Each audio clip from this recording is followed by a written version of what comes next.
Am I audible, beta? Yes, sir. Go through your last lecture notes. If you have any doubts, please ask.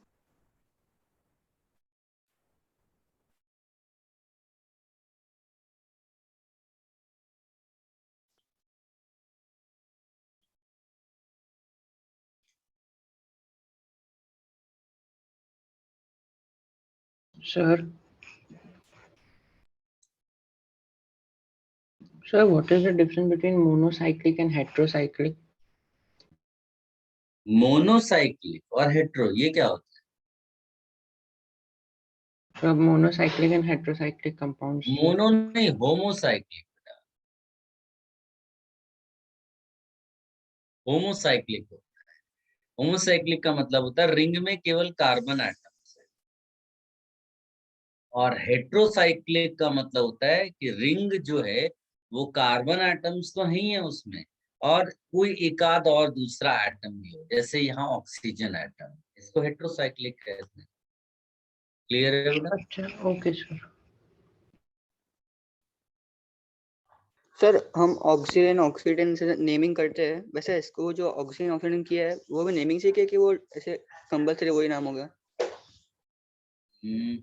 मतलब इसका मतलब हम फिर compound का naming करते हैं हाँ तो वो जो ऑक्सीजन का समझो फिगर बनाया अपन ने, तो वो अपन जो रूल यूज करते हैं उससे बनाया है ऑक्सीजन नाम कि कुछ और वैसे बना नहीं कर नहीं, हमने? उसका नाम ही ऑक्सीजन, तो उसका नाम ही है। ओके सर, मतलब वो 5 अपने दिए थे, डाइऑक्सीन ऑक्सीजन हाँ, ऑक्सीजन, उसका नाम ही है ना, खाली वो रूल्स यूज नहीं किए उन्होंने?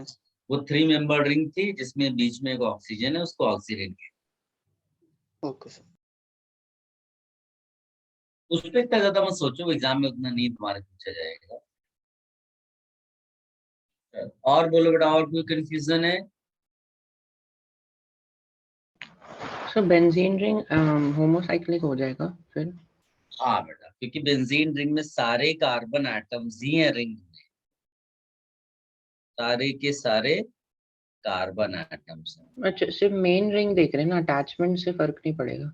नहीं नहीं, उसके बाहर क्या, उससे मतलब थोड़ी ना, रिंग किस चीज से बनी हुई है।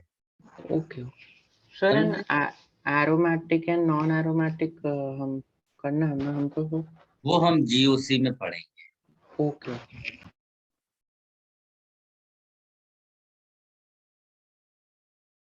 Whatever doubts you have, but I use mic. Do not write in the chat box. Whatever doubts you have, use mic.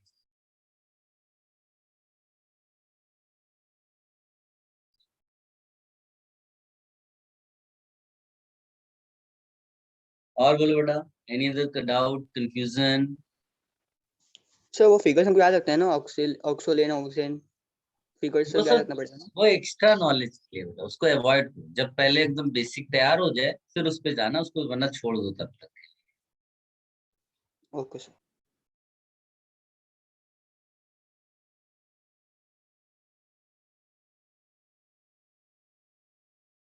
और बोलो, अच्छा बुकलेट का कोई डाउट है बेटा?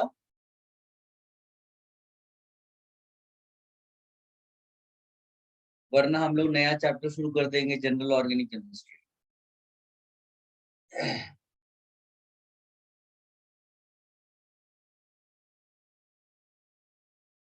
Any doubt? सर वो 4 सम बाकी थे, आपको इतना हम डिस्कस करेंगे नेक्स्ट लेक्चर में। यस कौन सर, वो से चार? एक्सरसाइज 3 के लास्ट में थे। अच्छा, आप बताओ मुझे, मुझे कुछ याद नहीं है क्या मैंने बोला। सर 56 57 58 और 60 बाकी है डिस्कस करना। अच्छा, चलो क्वेश्चन नंबर 56 आप कह रहे हो ना, एक्सरसाइज 3।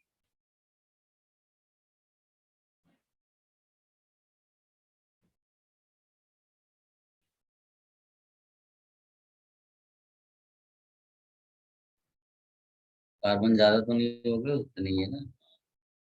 सही सर।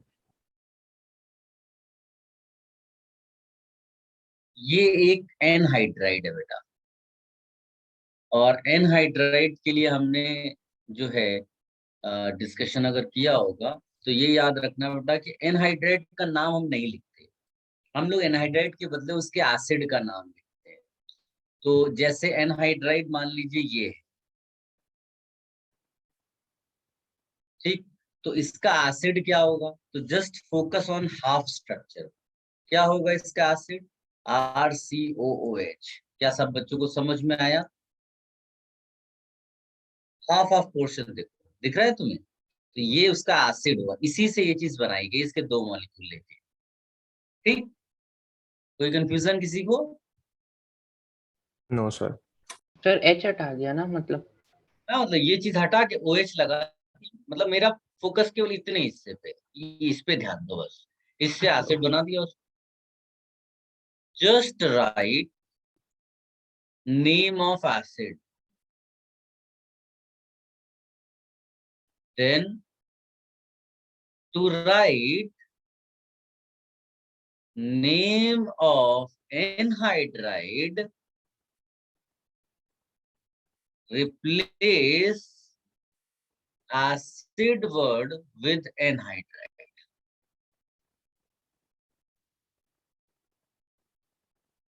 जैसे मान लो कि मुझे इसका नाम चाहिए CH3CO OCOCH3, तो सबसे पहले तुम इसका एसिड क्या बनाओगे बेटा? क्या सब बच्चों को क्लियर है? Yes sir. इस एसिड का नाम क्या होगा? एनोइक एसिड। बताइए, किसी को कोई डाउट? अब इसका नाम लिखना है, तो इस एसिड के बदले रिप्लेसमेंट में क्या लिख दो? एनहाइड्रेट, तो इसका नाम क्या हो जाएगा? Ethanoic anhydride. तो आसान से। तो मान लीजिए मुझे इसका नाम चाहिए, तो मैं क्या करूंगा? मेरा फोकस केवल इतने हिस्से पे होगा, आइडेंटिकल है ना, तो एक हिस्से को खाली देखना होता है। 1 2 3 4 5। तो अगर मैं इसको एसिड मान के नाम लिखूं तो नाम क्या होगा? 3 methyl methyl pentanoic acid, pentanoic acid. लेकिन एसिड लिखने के बदले क्या लिख दोगे? एनहाइड्रेट। बस आंसर। क्या सारे बच्चों को समझ में आया? Yes sir sir. बट यहाँ पे 2 मॉलिक्यूल्स है ना, तो कि तुम कंफ्यूज हो रहे हो? बोला ना कि ये जो कंपाउंड है ये कोई कंटिन्यूअस चेन थोड़ी ना है। ये दोनों मॉलिक्यूल आए कहाँ से? एसिड से। तो जो नाम एसिड का होगा उसी से इसका नाम निकाला जाएगा, इसका अपना कोई खुद का नाम नहीं होता। ठीक है?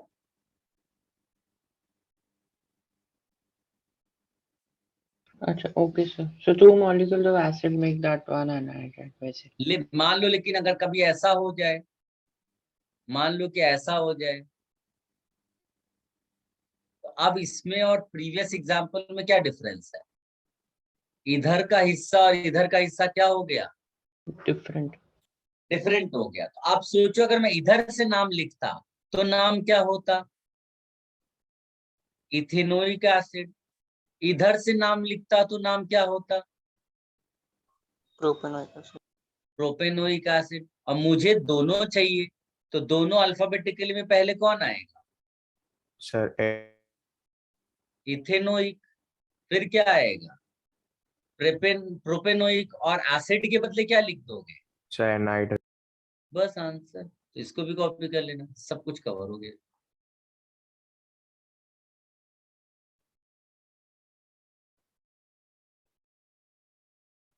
कॉपी कर लो बेटा, ये एग्जाम में आ सकता। सर तो बीच में अगर कोई एलिमेंट हुआ तो अपन ये यूज करेंगे ना एनहाइड्रेट वाला, अगर सेंटर में क्या? है तो सेंटर में अगर ये कोई एलिमेंट हुआ तो अपन ऐसे यूज करेंगे ना, ये वाला एनहाइड्रेट वाला पार्ट। सेंटर पे?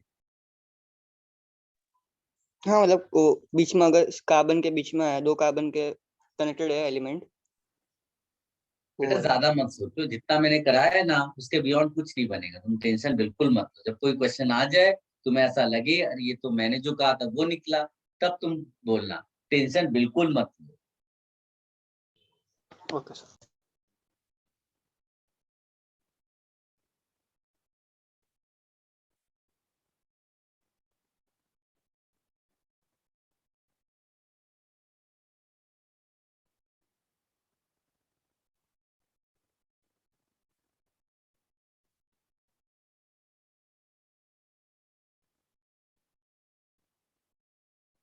आज हम लोग नया चैप्टर शुरू कर देंगे बेटा, जनरल ऑर्गेनिक केमिस्ट्री, ठीक है? Yes, sir. अभी ये जो इनिशियल डाउट्स हैं उसको थोड़ा बहुत ले लेते हैं, फिर ये चैप्टर फिनिश हो जाएगा।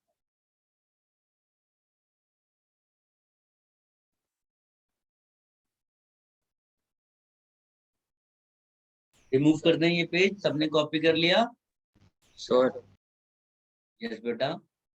सर हमारे कितने लेक्चर हुए हैं इस चैप्टर में? कितने लेक्चर्स? हुए हैं सर? कितने लेक्चर्स होंगे या हो गए तुम कह रहे हो? नहीं सर, हुए हैं, अभी खत्म ये ऑर्गेनिक केमिस्ट्री में सर। आई का पता नहीं, देखो मैं ये सब इतना काउंटिंग नहीं करता, मेरा सर काम, आपके मुझे मालूम नहीं बेटा, मैं तो केवल फिनिश करता हूँ। डाउट ज्यादा होते किसी में तो लेक्चर से एक दो बढ़ जाते हैं, बाकी आई डोंट। लिंक मैंने सब भेजे हुए हैं आपके ग्रुप में, केमिस्ट्री में देखोगे तो सारे मिल जाएंगे। सर 9 लेक्चर्स हुए अभी तक। हाँ तो बस ठीक है।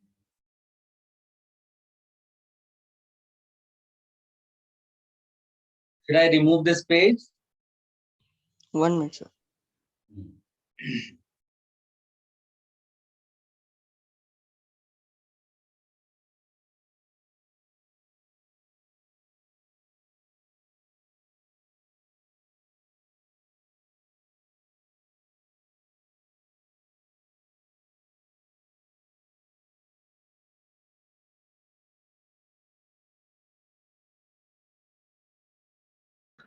So what did you write after 3-methyl pentanoate? Anhydride. Okay, sir.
ये भी पार्ट कॉपी कर लेना बेटा।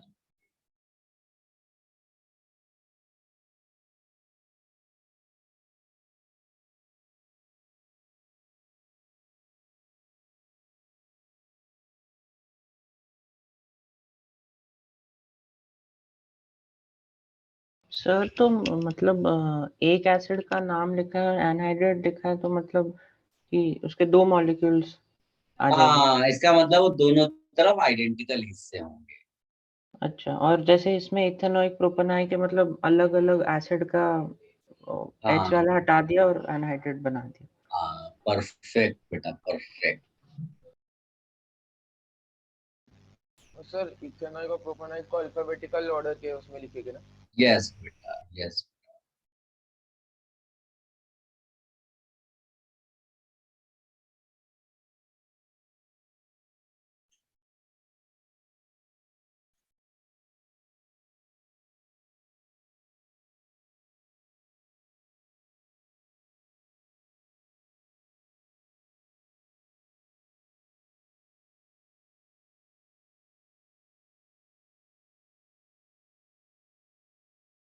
Done बेटा? Should I remove this page? Yes, sir. Yes sir. अब नेक्स्ट क्वेश्चन तुम लोगों ने बोला 57। क्वेश्चन 57। क्वेश्चन 57 कैसा है बड़ा? ये स्पेशल रूल को बिलोंग करता है। Carbon containing principal functional group है, और वो COH प्रिंसिपल फंक्शनल ग्रुप यहाँ पर है, जो डायरेक्टली बेंजीन डायरेक्टली किसी रिंग से कनेक्टेड है। ये क्या है? ये भी फंक्शनल ग्रुप है, लेकिन ये functional group will act as substituent, क्योंकि केवल एक ही फंक्शनल ग्रुप होता है जो मेन होगा। बाकी सारे फंक्शनल ग्रुप्स क्या हो जाते हैं? सब्स्टिट्यूएंट्स। सब्स्टिट्यूएंट। तो इसका नाम क्या होता है एज अ सब्स्टिट्यूएंट एस्टर में? तो एल्कोक्सी, तो यहाँ मिथॉक्सी, और सीओ को क्या लिखते हैं? कार्बोनिल, है ना, ये हो गया। और इसका नाम तो बड़ा आसान है, साइक्लोहेक्सेन, कार्बोक्सिलिक एसिड। क्लियर है बेटा सबको? नंबरिंग कहाँ से करोगे? Principal functional groups. इसको भी फटाफट कॉपी कर लो बेटा।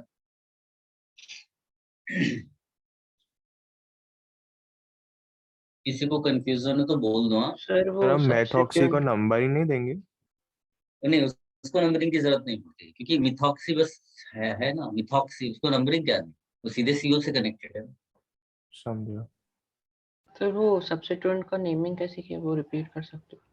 सब्स्टिट्यूएंट को मैंने लिखाया है बेटा, टेबल एक नहीं बनवाई थी मैंने जिसमें प्रायोरिटी ऑर्डर था। नहीं नहीं सर, मतलब वो जो ईथर वाला है उसका नेमिंग कैसे किया?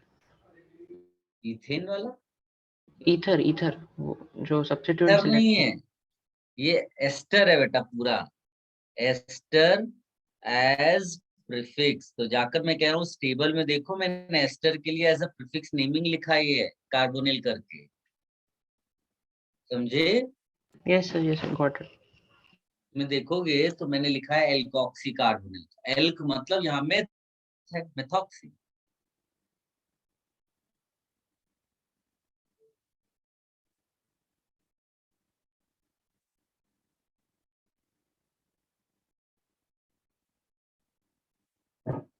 सर वो क्या नंबर नहीं लिखना है सब्स्टिट्यूएंट के लिए, 3 मेथॉक्सी लिखना है ना, कार्बन। तभी तो नंबरिंग इसीलिए तो की है, ओके। क्योंकि ये ऑप्शन में 1 भी लिखा होगा, 1 मिथॉक्सी कार्बन, तो वो नहीं सिलेक्ट करना।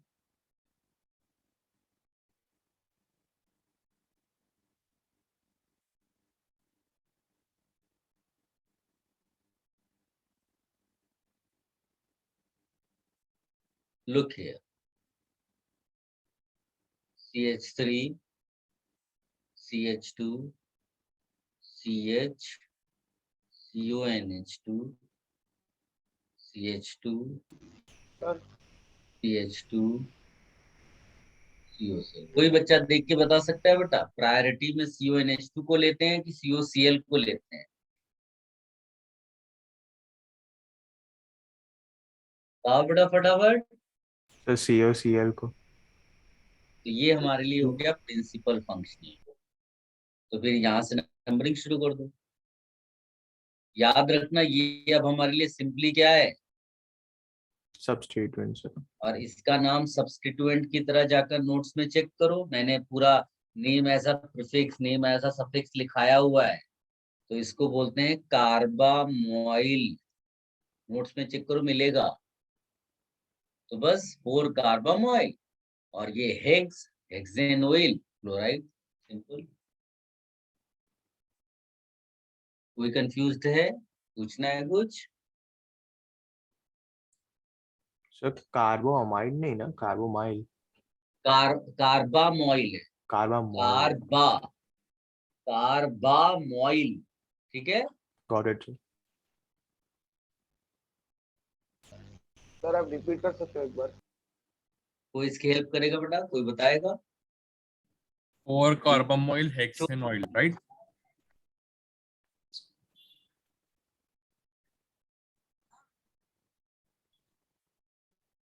हेलो तुम बता रहे हो पूछ रहे हो? सर, आई एम सेइंग बेटा डाउट वाला किसने डाउट पूछा, उससे बात करो। It is 4 carbamoyl hexanoyl. Yes sir I got it. You forgot the chlorine. Hexanoyl chloride. Yes sir, sorry sir. हो गया? Yes sir. फिर नेक्स्ट क्या था बेटा? सर ये एसिड हैलाइड है ना जो लास्ट में है? सर वो क्लोरो लास्ट में आके फर्स्ट आएगा ना, 1 क्लोरो 4 कार्बोमोइल वाला। ये बेटा पूरा एक फंक्शनल ग्रुप होता है, इसको सफिक्स बोलते हैं पूरा, यहाँ क्लोरो लोरो अलग नहीं लगता।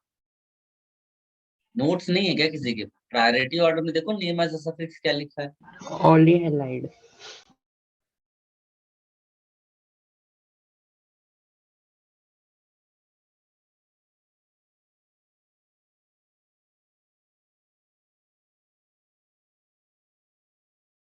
तीन कार्बन का एसिड है प्रोपेनोइक एसिड, ये एज अ प्रीफिक्स लगा हुआ है बेटा। तो ये क्या है? मिथाइलेमाइन, थर्ड पोजीशन पे। हाँ,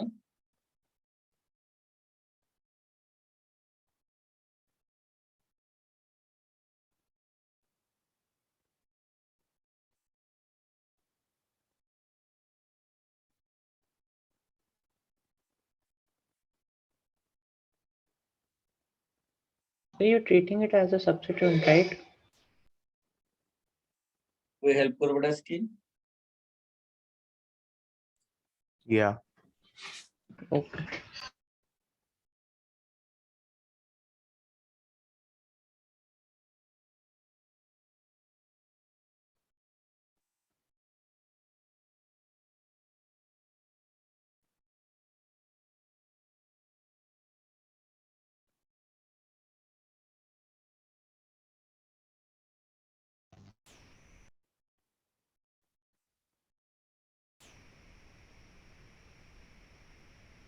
सर 57 में COOH को अपन ने नेम एज सफिक्स क्यों नहीं लिखे, डायरेक्ट कार्बोक्सिलिक एसिड लिख दिए। ओइक एसिड आना चाहिए ना।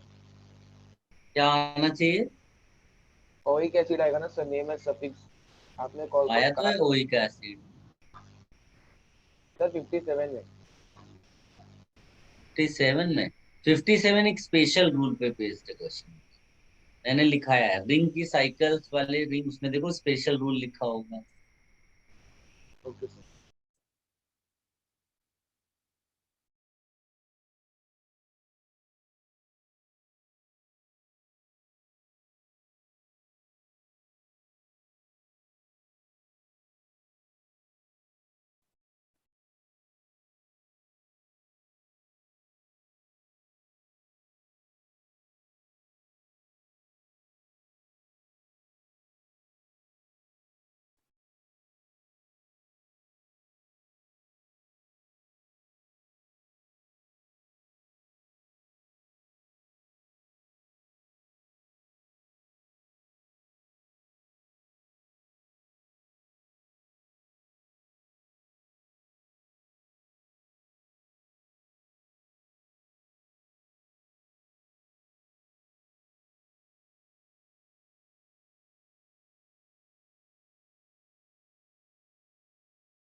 हटा दे बेटा इसको।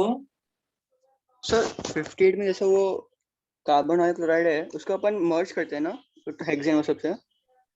क्या बेटा समझा नहीं, क्या बोला तुमने? जैसे अभी 58 में कार्बन और क्लोराइड है और हेक्सेन है ना, तो हम हेक्सेन और क्लोराइड लिखेंगे, मर्ज करते हैं ना हम हाँ उसको। हाँ, हेक्सेन ऑयल क्लोराइड, बिल्कुल सही। Okay sir.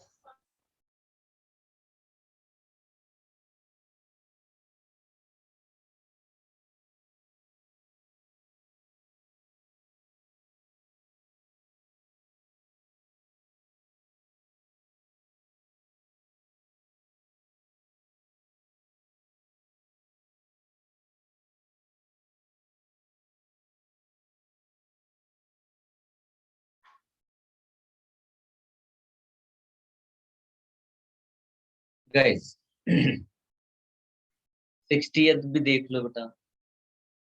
60th एक टर्शरी अमाइन है, बच्चे इसमें क्या मिस्टेक करते हैं वो भी मैं बताता हूँ आपको। बच्चे जो इसमें मिस्टेक करते हैं वो ये है, वो लोग एमाइन तो पहचान जाते हैं लेकिन वो नंबरिंग यहाँ से करते हैं, जबकि ये एंड नहीं है, एंड तो ये है, यानी नंबरिंग आपको यहाँ से शुरू करनी है। क्या सबको मेरी बात समझ में आई? गलती से भी नंबरिंग यहाँ से नहीं करनी, एंड टू एंड करनी होती है ना,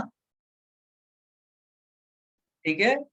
तो ये हो जाएगा ब्यूट, और कोई डबल ट्रिपल नहीं है, और इसके लिए एमाइन यूज होता है, तो इसका आंसर क्या हो गया? ब्यूटेनामाइन। लेकिन ये कहाँ लगाएं? तो ये है क्या? सब्स्टिट्यूएंट्स है। अल्फाबेटिकली पहले किसको लिखना चाहिए मुझे? इथाइल को, इथाइल को, यस। फिर मिथाइल, और दोनों कनेक्टेड किससे है? नाइट्रोजन से। तो इसको ऐसे लिखा जाएगा, N ethyl, N methyl, butanamine, prefix हो गया, simple answer.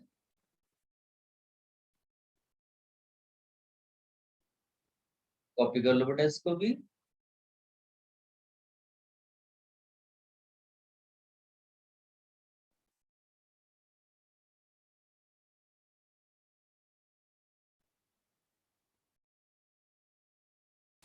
Sir butane 2 amine लिखेगा तो भी चलेगा ना? ब्यूटेन टू एमाइन चलेगा, ब्यूटेन टू एमाइन, हाँ हाँ वही लिखना है। चलेगा क्या मतलब है? यानी यहाँ तू छूट गया मेरे से, लिखना वही है, चलेगा नहीं।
हो गया बेटा?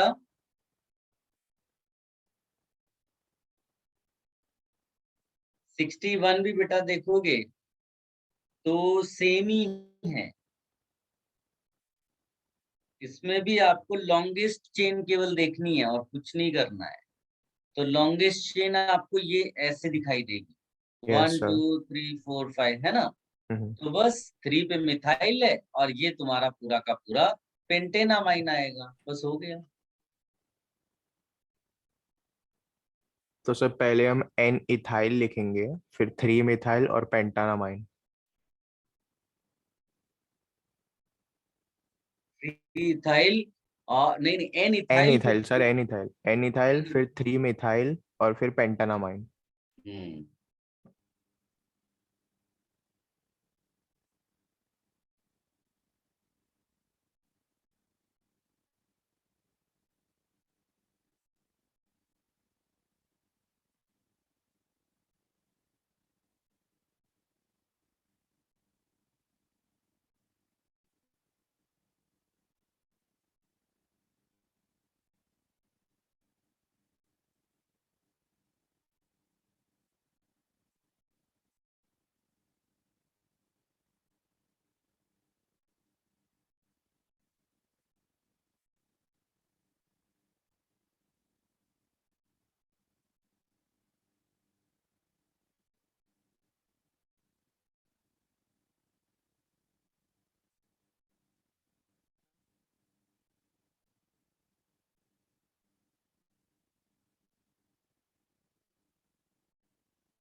हो गया बेटा? और किसी को कोई डाउट है, कंफ्यूजन है बेटा किसी क्वेश्चन में? Then you can ask.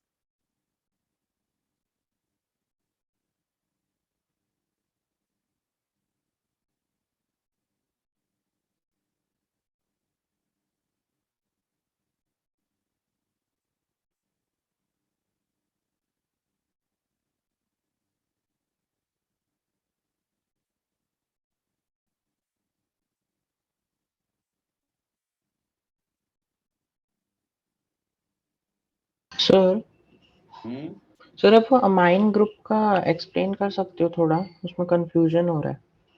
Amine का कोई टेंशन नहीं बेटा, खाली नाइट्रोजन देखना है, उसके आजू बाजू केवल एल्काइल ग्रुप्स लगे होते हैं।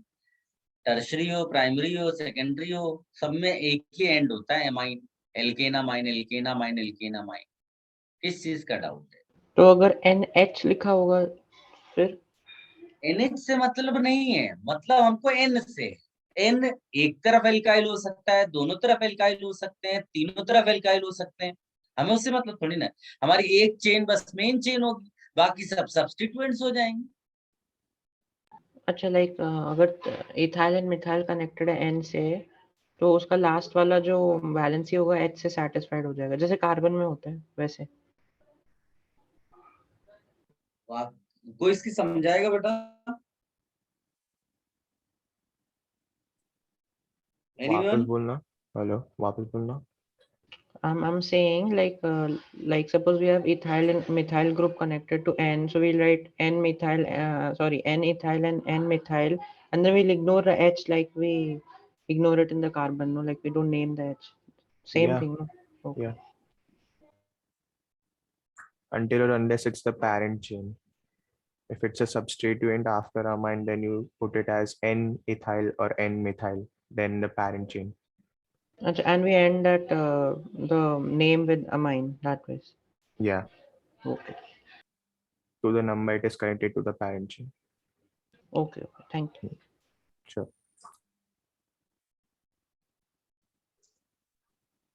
सर मॉड्यूल में question from different entrance exam का वो सेक्शन है ना, उसमें सर 19 और 20 से हमको कराओ ना।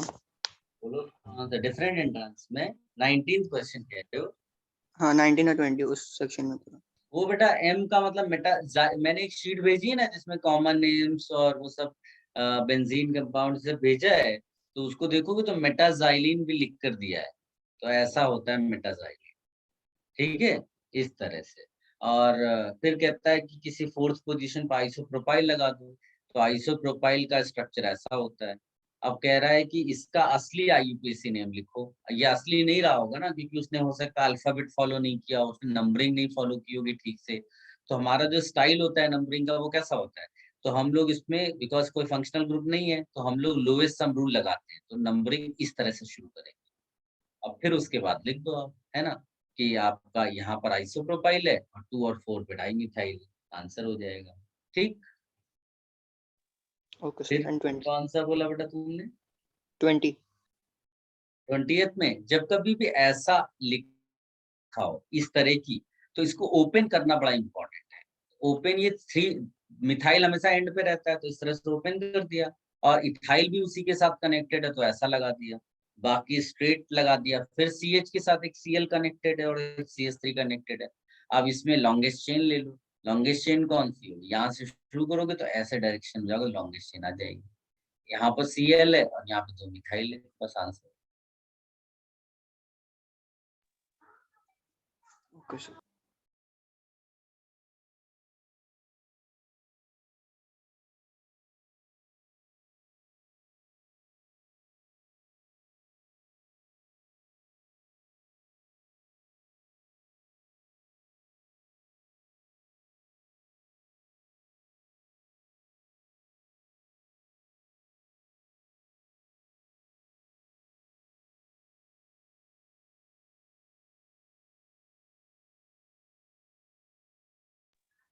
एंड सर 24th में जो COD ऑप्शन है ना, उसका सर नेमिंग वो बता करो ना कैसे करते हैं।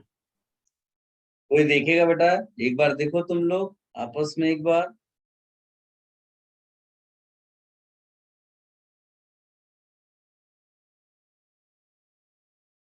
किसी को मिला?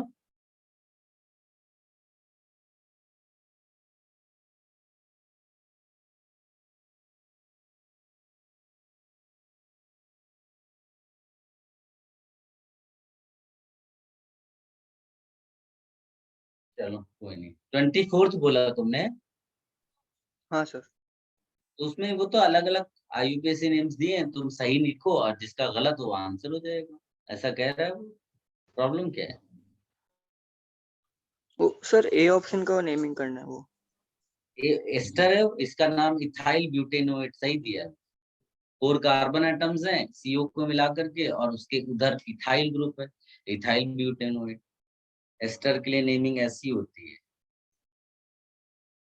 जो एस्टर होता है ना, ऐसा उसको जनरल मैनर में लिखा जाता है।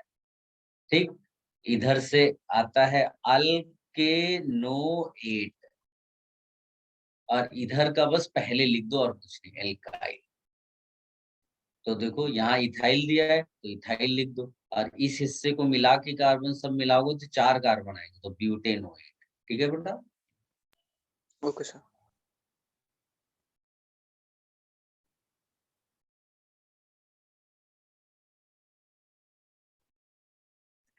So are we going to start the new chapter? Or are you going to still solve doubts? No, I'll start new chapter. Should I start? Yes, sir. Yes sir. So everyone now write general organic chemistry.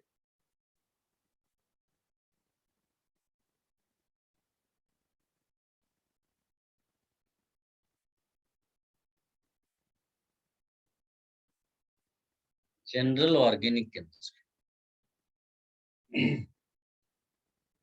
इसको GOC भी बोलते हैं हम लोग कई बार। देखो purpose हमारा जो कोई भी चैप्टर पढ़ने का है वो एक ही है, टू अंडरस्टैंड ऑर्गेनिक रिएक्शंस। पूरे सिलेबस में हमें ऑर्गेनिक रिएक्शंस ही अल्टीमेटली समझनी है। तो वो स्टार्ट होने से पहले कुछ फंडामेंटल कॉन्सेप्ट्स हैं, जैसे जनरल ऑर्गेनिक केमिस्ट्री में पढ़ेंगे, आइसोमेरिज्म में पढ़ेंगे, सबका एक ही पर्पस ऑब्जेक्टिव क्या है, टू अंडरस्टैंड ऑर्गेनिक रिएक्शंस। तो हम लोग शुरू ही वहीं से करते हैं। तो मैं यहाँ पर एक टर्म लिखता हूँ जिसको बोलते हैं केमिकल इक्वेशन। आप में से सब बच्चों ने इसके बारे में सुना होगा।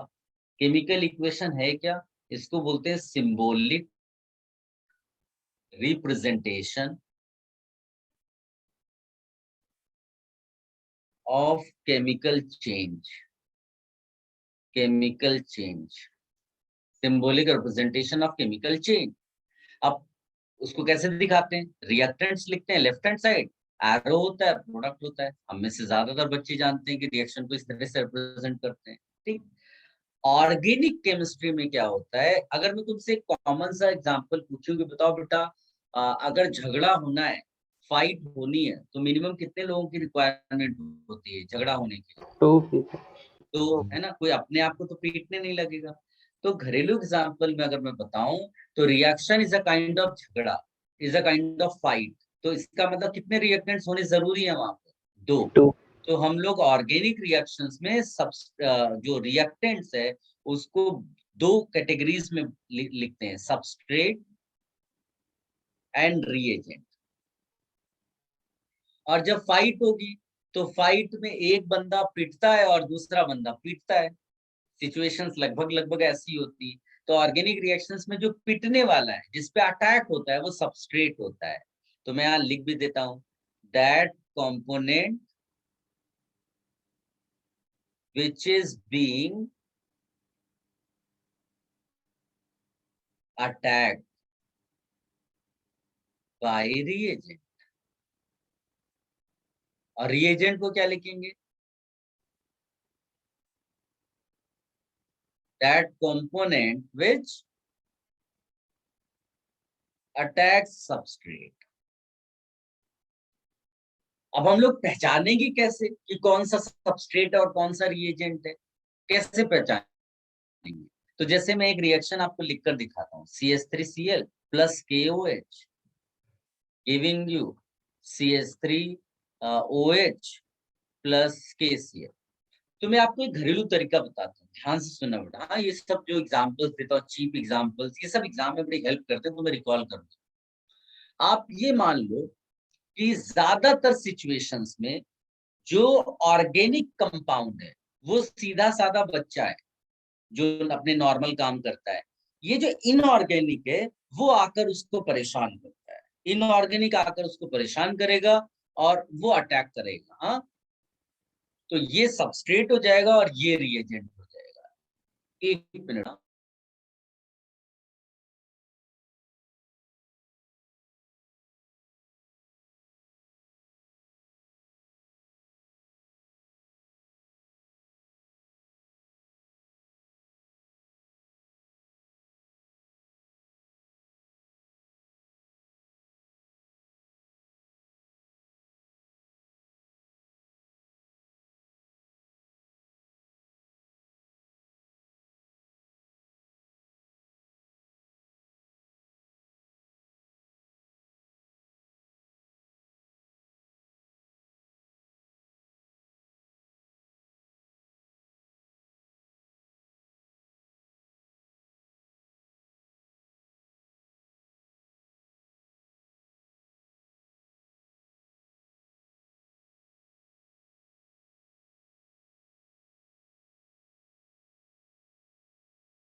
गाइस, ये कॉपी कर लिया आप लोगों ने? So 1 minute.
So done.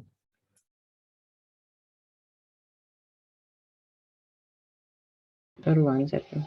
Sir, please wait.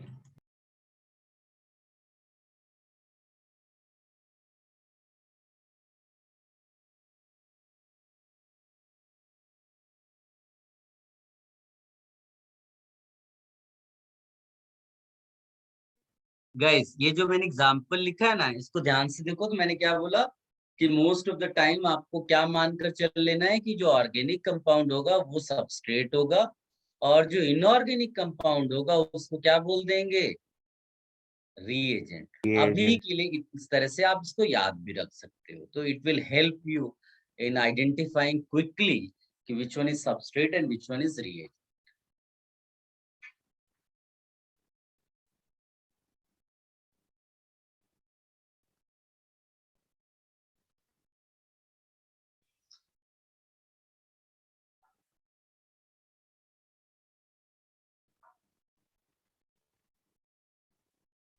Sir, organic compound is substrate, right? Organic compound को हम सबस्ट्रेट बोल देते हैं।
हो गया बेटा?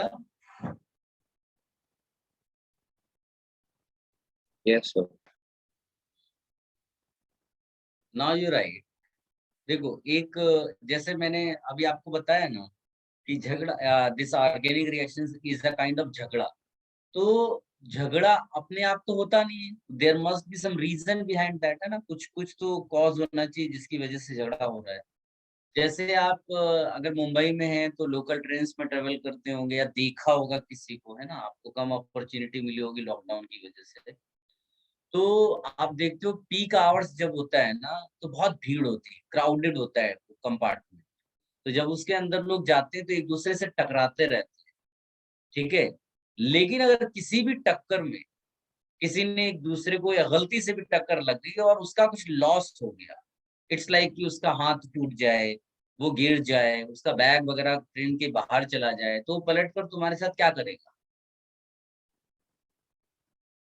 बोलो? हमें मारेंगे। है, वो तुम्हें मारेगा, राइट। तो तुमने उसको एक रीजन दिया। अच्छा, रीजन जो मिला है वो सबसे बड़ी बात है, वो किसकी वजह से मिला, वो कोलिजन्स की वजह से मिला, जब आप एक दूसरे से टकरा रहे थे। तो यहाँ भी वही होता है, ऑर्गेनिक रिएक्शन जब होती है तो ऑफ कोर्स रिएक्टेंट्स के बॉन्ड्स ब्रेक होंगे, राइट। और जब बॉन्ड्स ब्रेक होंगे तभी तो नए बॉन्ड्स बनेंगे, और नए बॉन्ड्स बन गए तो समझ लो प्रोडक्ट्स बन गए, ठीक है। तो until and unless reactant molecules collide with each other, bonds will not be broken। अगर चुपचाप मॉलिक्यूल बैठे रहे और कोलाइड नहीं करें तो बॉन्ड्स कभी टूटेंगे ही नहीं। लेकिन कोलिजन भी हो रहा है, बट इफेक्टिव होना चाहिए। मतलब टक्कर तो रेगुलरली ट्रेन के अंदर हो रही होगी, लेकिन क्या हर छोटी छोटी टक्कर में झगड़े चालू हो जाते हैं? नहीं होते हैं। उसमें किसी को कुछ बड़ा लॉस होगा तब होगा, तब बॉन्ड्स ब्रेक होंगे, तब उसमें कुछ प्रोसेस शुरू होगा। तो इसको हम साइंस में कहते हैं कोलिजन थियरी। साइंस में रिएक्शन के पॉइंट ऑफ व्यू से क्या बोलते हैं बेटा? Collision theory. तो इसके लिए नोट लिखो।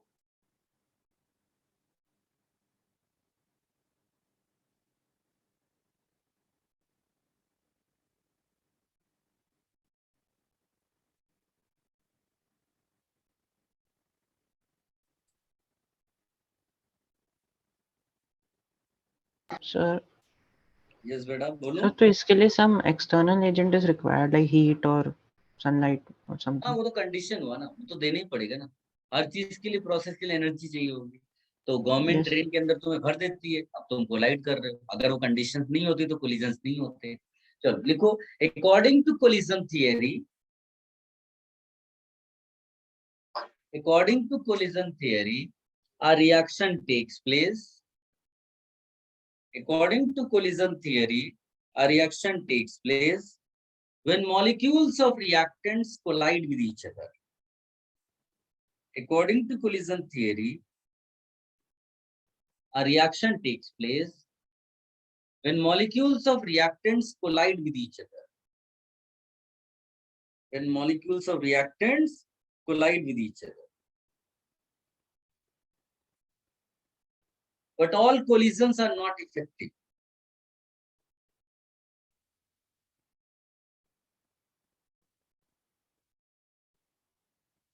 But all collisions are not effective. Only those collisions are effective. Only those collisions are effective in which bonds are broken. In which bonds are broken. Full stop. Once bonds of reactants are broken, new bonds are formed. Once bonds of reactants are broken, new bonds are formed.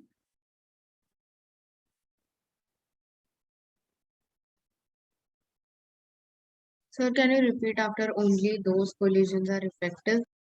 Only कोई बेटा repeat करेगा, पूरा statement बोल दो, क्योंकि कुछ Yes, तो sir, बच्चे please, होंगे। पूरा. According to collision theory, a reaction takes place when molecules of reactants collide with each other, but all collisions are not effective. Only those collisions are effective in which bonds are broken. Once bond of reactants are broken, new ones are formed. Thank you.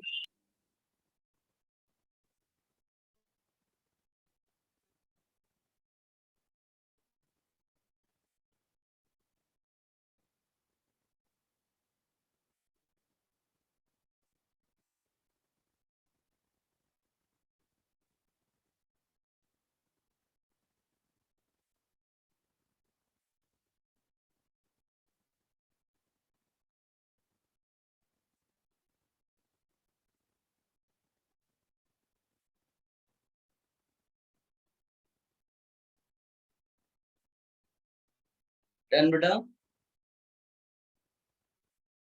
Should I remove this page? Yes, sir. Now, again, we'll talk about these points: collision theory, substrate reagent. But before that, in organic chemistry, actually, we have to learn, thousands of reactions. But इतना reactions याद कैसे होगा? तो हम लोग क्या करते हैं, सबस्ट्रेट और रिएजेंट को देख करके उनको कैटेगरीज में डिवाइड कर देते हैं। तो 4 कैटेगरीज मेजर कैटेगरीज होती है, और भी कैटेगरीज में बताऊंगा आपको रिएक्शन मैकेनिज्म चैप्टर में, बट अभी के लिए वो मेजर कैटेगरीज हम लोग लिखते हैं। तो आप लिखिएगा कि based on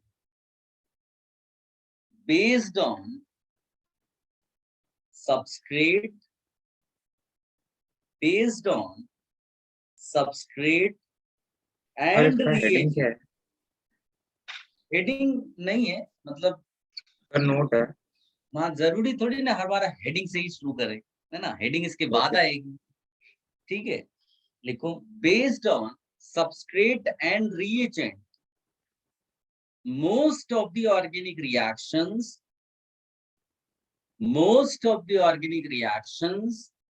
are classified into 4 types. तो हम लोग अब वो 4 कैटेगरीज पढ़ेंगे जिसमें लगभग हमारे सारे चैप्टर्स की रिएक्शंस आ जाती हैं। तो पहली कैटेगरी है सब्स्टिट्यूशन। 9th 10th में तुमने क्या पढ़ा वो सब भूल जाइए थोड़े टाइम के लिए, जो मैं बता रहा हूँ उस पर फोकस्ड रहिएगा। ठीक, सब्स्टिट्यूशन रिएक्शन, इसको हम लोग डिस्प्लेसमेंट रिएक्शन भी बोलते हैं। पहले इसके लिए नोट लिखो बेटा,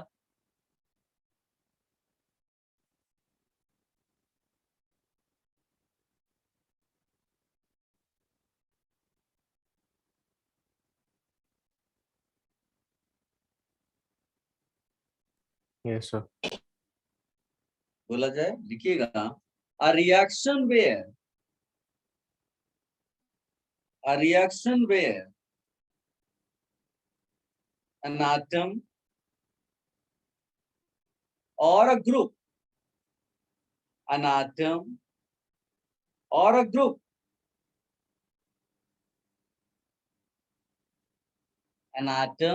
group is replaced by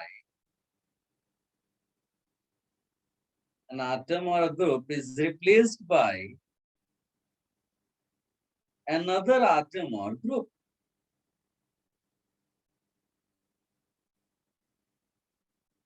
Another atom or group.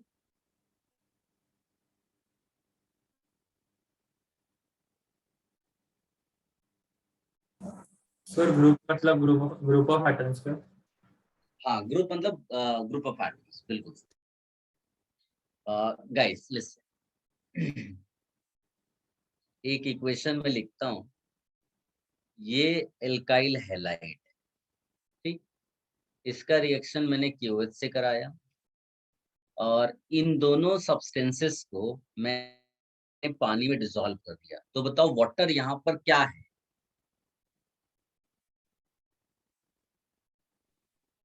External agent. नहीं, क्या है? Solvent. सॉल्वेंट। इसका मतलब केवल ये ऑब्जेक्टिव था दिखाने का कि रिएक्टेंट्स के अलावा सॉल्वेंट भी यूज किया जाता है। हो सकता है कहीं कहीं यूज ना हो, सब्सटेंस ही अपने आप में सॉल्वेंट का काम करे, लेकिन कहीं पर ऐसा लिखा हुआ मिले तो वो कुछ पार्टिसिपेट नहीं कर रहा, उसका काम केवल डिसॉल्व करना और कुछ नहीं। अब हो क्या रहा है यहाँ पर, ध्यान से देखोगे तो Cl हट के OH आ जाएगा।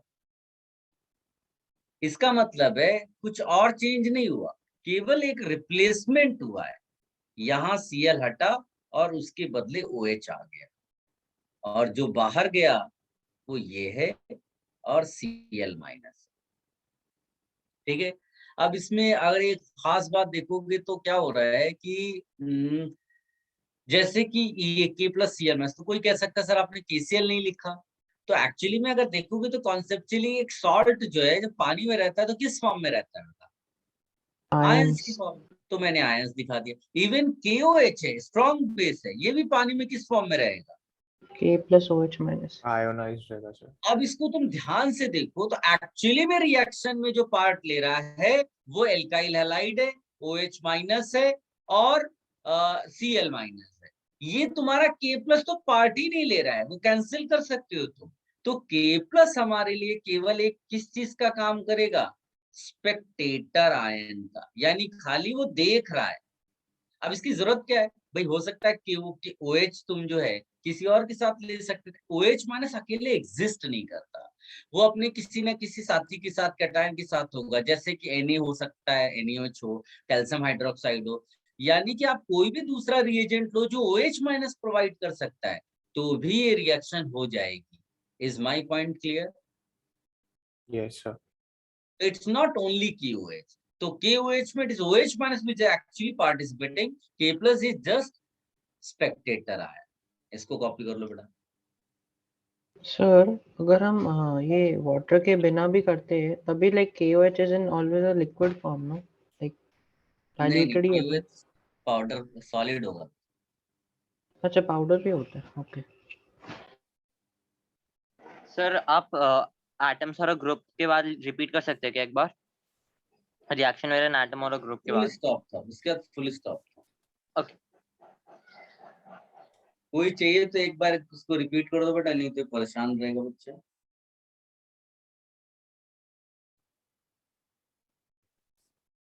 A reaction where an atom or a group is replaced by another atom or a group. Thank you. No problem. So ये example लिख ले। हाँ लिख लो लिख लो। Okay.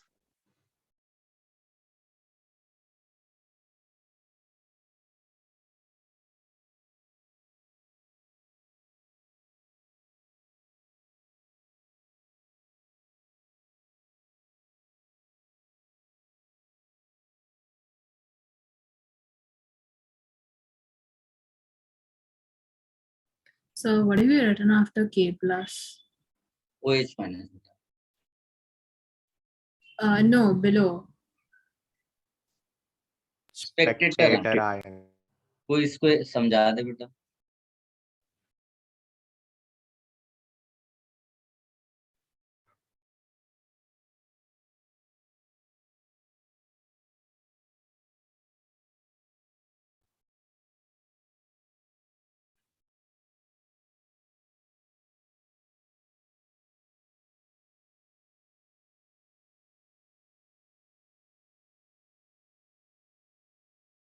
सर वो स्पेक्टेटर आया होना है क्या नीचे? K plus E स्पेक्टेटर आया हो. So like it won't involve itself in the chemical change anymore. It will just Yes. observe.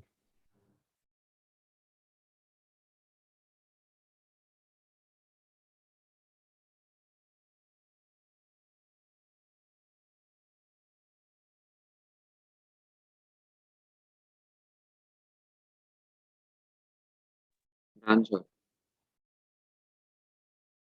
Yes, sir.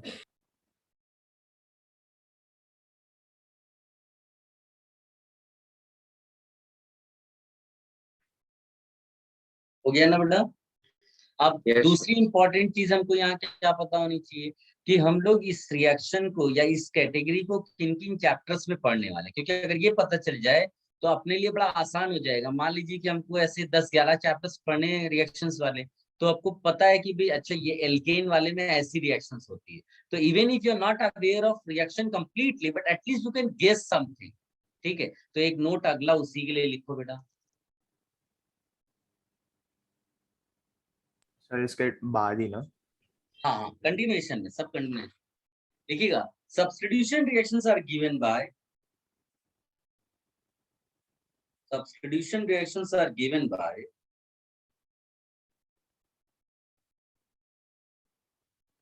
mostly saturated compounds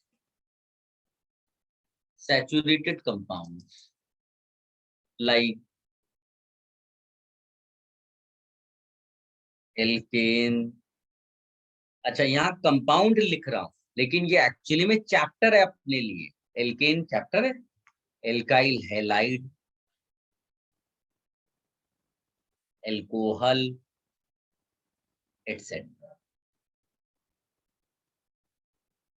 ठीक है, एंड फिर आगे लिख देना बेंजीन. बेंजीन सैचुरेटेड नहीं, इसलिए इसको सेपरेटली लिखा है ना. अपने सिलेबस में बेंजीन भी एक चैप्टर का नाम है, बेंजीनेट्स कंपाउंड. तो बेंजीन की जो रिएक्शंस होंगी वो भी सब्स्टिट्यूशन है. कैसे होती है वो सब बाद में. एटलीस्ट अपने को एक आइडिया है कि हाँ, these are the chapters where we are going to study substitution reactions.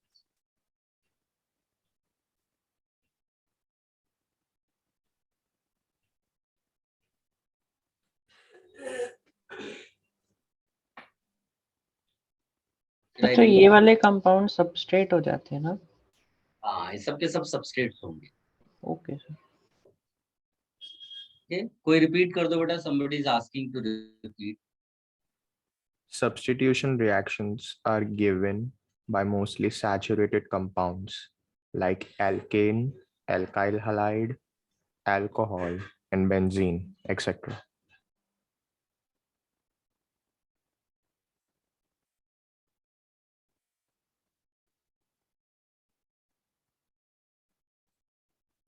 ये एंड बेंजीन सेपरेट इसलिए लिखा है एटसेट्रा के बाद, क्योंकि ये वाले सारे सब सैचुरेटेड है. ठीक है, ये अनसैचुरेटेड है, इसके पास डबल बॉन्ड होता है. चलो नेक्स्ट लिखिएगा बेटा. Second category, elimination reaction.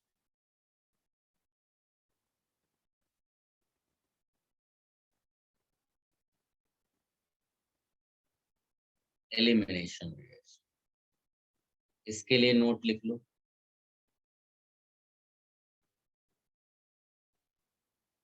when groups or atoms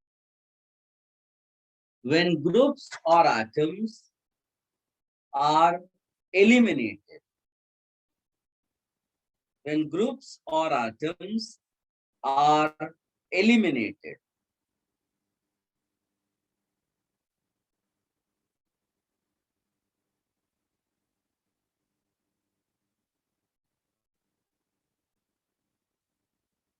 when groups or atoms are eliminated from substrate,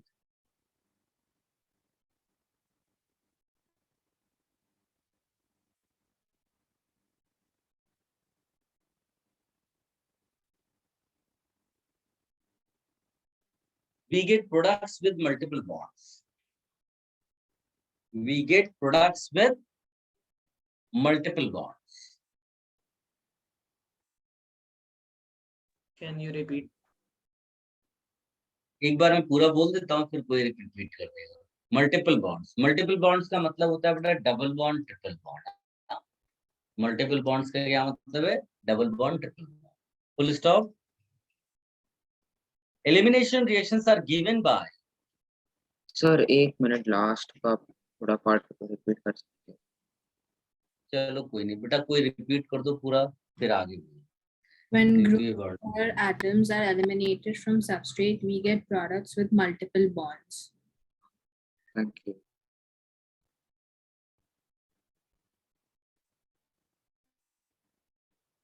लिख लिया बेटा यहाँ तक सबने? Yes, sir. चलो पहले एग्जांपल ही दे देता हूँ. सर सब्स्ट्रेट के बाद रिपीट कर सकते हैं क्या एक बार? भाई कोई फिर से कर दे. We get products with multiple bonds. Thank you. Guys, if you see everyone, यहाँ पर मैंने एक एल्काइल हैलाइड लिखा है. इससे पहले भी ये एल्काइल हैलाइड चूज किया था. Can you check that? Reagent भी मैंने सेम ले लिया, बट हल्का सा चेंज किया. मैंने इस बार इनको C2H5OH में डिसॉल्व किया. जानते हो प्रोडक्ट्स में कितना बड़ा चेंज आ गया? आप बिलीव ही नहीं कर पाओगे. बिल्कुल ही अलग सा अजीब सा प्रोडक्ट है. एकदम डिफरेंट प्रोडक्ट आपको मिल गया. तो इसको मैं मजाक में ऐसे बोलता हूं, देखो हुआ क्या. पहली चीज तो देख लो, यहाँ OH ने जो है वो Cl को रिप्लेस किया. इसको कहते हैं एक्वस KOH. अपने सिलेबस में ये बड़ा पॉपुलर है इस नाम से. किस नाम से? एक्वस KOH, मतलब KOH इन वाटर. इसको क्या बोलोगे बेटा?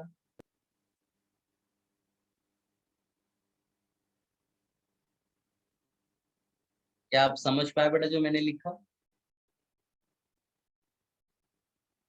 Yes sir. Yes sir. तो अब इसमें हो क्या रहा है? पहली चीज तो एलिमिनेशन कैसे हो रहा है वो देखो. एक Cl हटा, एक H हटा. तो अगर C से Cl हट जाएगा, C से H हट जाएगा, तो इनकी वैलेंसी अनसैटिस्फाई. उसको सेटिस्फाई कैसे करेंगे लोग? आपस में एक बॉन्ड बना लेंगे. क्या समझ पाए मल्टीपल बॉन्ड क्यों आया? दिख रहा है? और जो HCl बाहर निकला वो किसके कांटेक्ट में आया? HCl acid, KOH base. क्या तुम सोच पा रहे हो? Yes sir. Salt and water. Yes, sir. There is Yes, salt sir. formation. हो गया ना? क्लियर है? तो यहाँ React salt and water are the products. Elimination किस चीज का हुआ? Cl का और एक H का हुआ, राइट? अब मैं इसको एक चीप एग्जांपल की तरह ऐसे बताता हूं कि एक्वस KOH इट्स लाइक कि कोई बंदा जो है किसी शॉप में गया और उसने पैसे दिए और सामान ले लिया. पैसे दिए, सामान ले लिया. पानी पीकर गया था. इस बार क्या पीकर चला गया? एल्कोहल. क्या ब्रेन वर्क करेगा नॉर्मल? नहीं. तो जब वो शॉप में गया तो उसने कुछ दिया नहीं, केवल लेकर चला आया. समझ रहे हो? तो ये इफेक्ट किस चीज का नजर आया तुम्हें? सॉल्वेंट का. तो हम लोग फ्यूचर में अभी डिस्कस करेंगे कि इसका इफेक्ट ऐसा कैसे हो जाता है. अभी के लिए तो केवल इतना है कि the reaction belongs to elimination category. इससे ज्यादा हमको नहीं करना है. तो ये नोट कर लो और इसके बाद वो चैप्टर्स लिख लो जहां ये रिएक्शंस पढ़ने वाले हैं.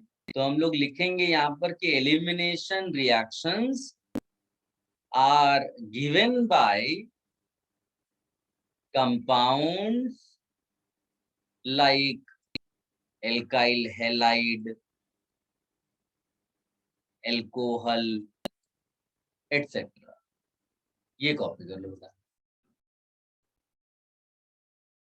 सर तो जो Cl and H निकलता है, they combine together to form HCl and then they react with KOH. That way. वो मैंने तुम्हें समझाया, अभी असली में क्या हो रहा है सब बाद में बताएंगे, अभी तो केवल इतना ही पर्पस है ना, क्या क्या एलिमिनेट हुआ है, वो तो तुम्हें याद रखने के पॉइंट से सब बताया कि कैसे प्रिडिक्ट करें वहाँ KCl पानी बन रहा है। तो ये सब आसानी से चीजें करने का तरीका है, ठीक है। अच्छा, okay sir.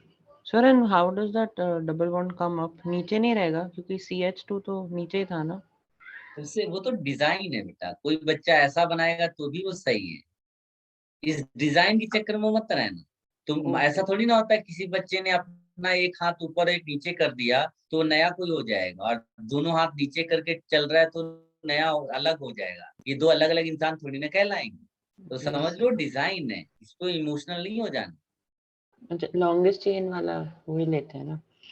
Longest chain continuous होती है तो अरे भाई ऐसे जाओ या ऐसे जाओ, तुम अपने हाथों को केवल इस्तेमाल करो, तुम समझ जाओगे मैं क्या कहना चाहता हूँ। Yes sir, understood.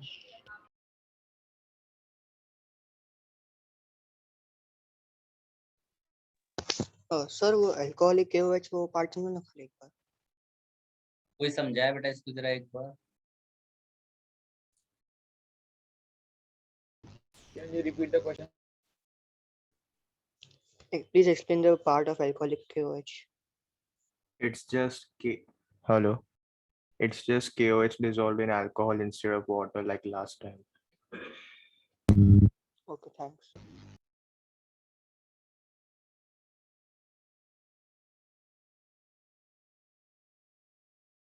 Sir, in the note, is that elimination reactions?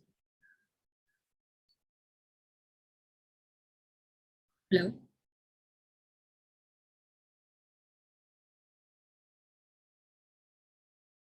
Yes. Thanks.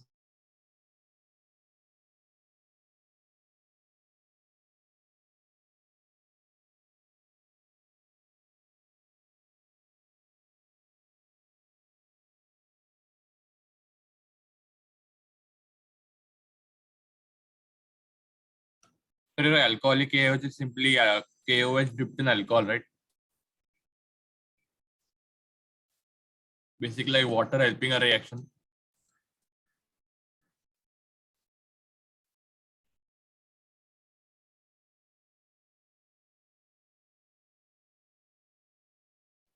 Yes.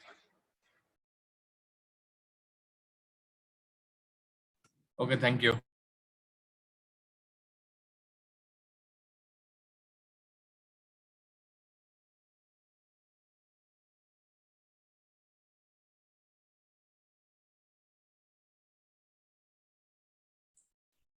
Sir, after this. Next category you write. Addition reaction.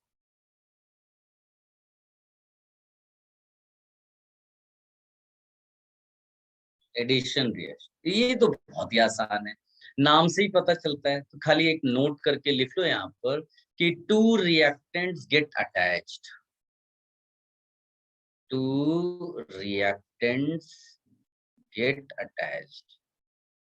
It's like कि तुम रेस्टोरेंट में गए, तुम्हें भूख लगी थी, तुमने खाना खा लिया, यानी तुम्हारे पेट और खाने के बीच में एडिशन हो गया और कुछ नहीं, ज्यादा सोचना नहीं है। और ऐसी रिएक्शंस तो बहुत सारी आपने 9-10 में देखी पड़ी होंगी, जैसे याद है तुम्हें ये वेजिटेबल ऑयल, वनस्पति घी, ऐसा कुछ याद है? Yes, sir. तो हाइड्रोजनेशन है, सिंपली आपको HH ऐड कर देना है। ये this is example of what? Addition. दो रिएक्टेंट्स थे, कनेक्ट कर गए, आंसर डन। ठीक है, तो ये NI निकल है ना? हाँ निकल। तो वो कैटलिस्ट की तरह। हाँ यहाँ कैटलिस्ट है, सोचो कभी कैटलिस्ट यूज होगा, कभी हम सॉल्वेंट वहां लिखेंगे, ये धीरे धीरे तुम्हें एक्सपीरियंस होने लगेगा कि ऐसा कोई रिजिड नहीं होते हैं किसी चीज को लेकर के, वो लिखने का स्टाइल होता है। जैसे बच्चा एक रिजिड है कि वो स्ट्रेट, मतलब स्ट्रेट का मतलब उसका सीधे सीधे लाइन दिखनी चाहिए, जबकि मेरा वहां पर या जो हमारी केमिस्ट्री में उसको कंटिन्यूअस को हम स्ट्रेट बोलते हैं, तो वो केवल धीरे धीरे आपको एक्सपीरियंस से चीजें क्लियर होने लगी, तो इतना ज्यादा परेशान भी नहीं होना है। So can you please show previous page once? I'll take a screenshot. अभी तो बच्चों ने बोला हो गया sir.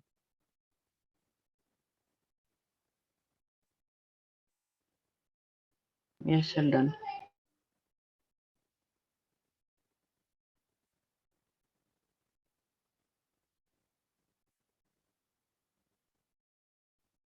So can you show the next slide?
इसमें भी नोट लिखिएगा बेटा, what kind of compounds will give this reaction. Addition कौन कर सकता है? जो जिसको भूख लगी हो, मतलब क्या होता है? जिसके पास क्या हो, बोलो। Unsaturated carbons. बस, तो ऐसे कौन से चैप्टर्स तुम्हारे सिलेबस में हो सकते हैं? कोई नाम बता सकता है? Alkene, alkyl. बस हो गया, लिखो। Addition reactions are given by, addition reactions are given by organic compounds. Addition reactions are given by organic compounds having multiple bonds.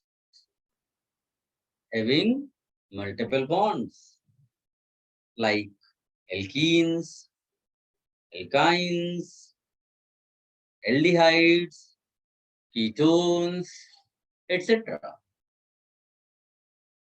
Alkenes, alkynes, aldehydes, ketones, etc.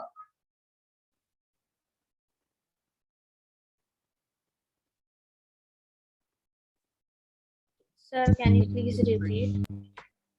कोई रिपीट करेगा बेटा स्टेटमेंट पूरा? Addition reactions are given by organic compounds having multiple bonds, as in alkenes, alkynes, ketones, aldehydes, etc. Thank you.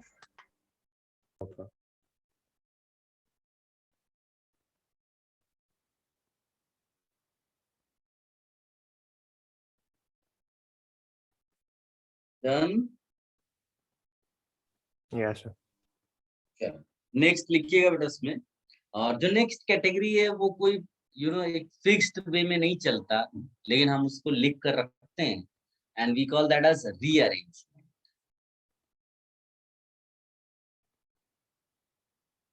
तो rearrangement reactions करके लिखिएगा। Rearrangement का कोई fix pattern नहीं होता है ना। इट्स लाइक कि मैं अगर तुमको बोलूं कि ह्यूमंस के लिए हम लोग क्या बोलते हैं, जैसे शोल्डर्स में हैंड्स लगे हुए हैं तो हमारे लिए वो ह्यूमन हो गया। लेकिन अगर वही हैंड्स हेड पे लग जाएं तो क्या हमारे लिए वो ह्यूमन होगा? भले ही सब कुछ वैसा ही है, हैंड्स भी वही हैं, लेग्स भी वही हैं, सब वही है, केवल जो हैंड्स हैं वो शोल्डर्स के बदले हेड पे लगे, हमारे लिए तो मॉन्स्टर हो जाएगा। मेरा पॉइंट सबको समझ में आया? ये एक रीअरेंजमेंट हुआ। अगर हम कंपैरिजन कर लें ह्यूमन वर्सेस उस मॉन्स्टर का, तो ये हमारे लिए रीअरेंजमेंट हुआ, मतलब reorganisation of constituent parts with in the system. एक रिएक्शन लिख के दिखाते हैं, देखो तुम्हें समझ में आएगा। मतलब इसका तुम प्रिडिक्शन नहीं कर सकते, लेकिन रिएक्शन देखकर ये तो बता सकते हो कि ये रीअरेंजमेंट ही है। has been found कि when you heat this compound in the presence of H plus, acid की presence में जब उसको heat करते हैं तो product ऐसा मिलता है। कोई भी स्टूडेंट रिएक्शन को देख के आसानी से बता सकता है कि this is nothing but rearrangement. क्या हुआ है, CH3 यहाँ से यहाँ शिफ्ट किया, डबल बॉन्ड यहाँ से यहाँ रिलोकेट किया, H यहाँ से यहाँ शिफ्ट हुआ। क्या तुम सब विजुलाइज कर पा रहे हो?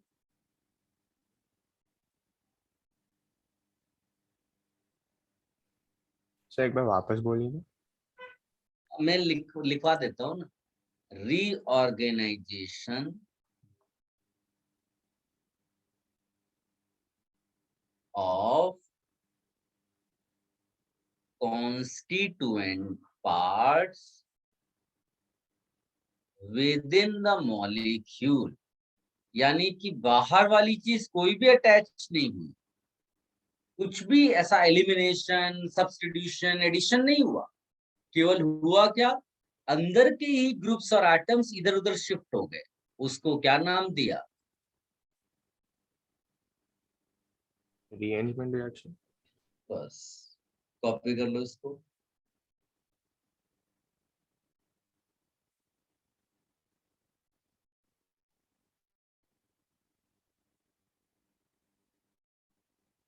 सर वो रीअरेंजमेंट के बाद RX क्या लिखा है? RX के बाद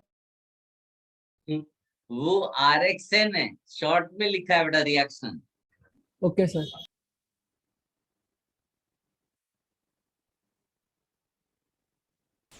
सर वो एरो के ऊपर क्या लिखा है?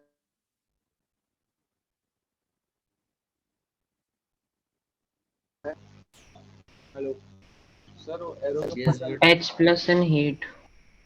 delta means heat.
Sir done.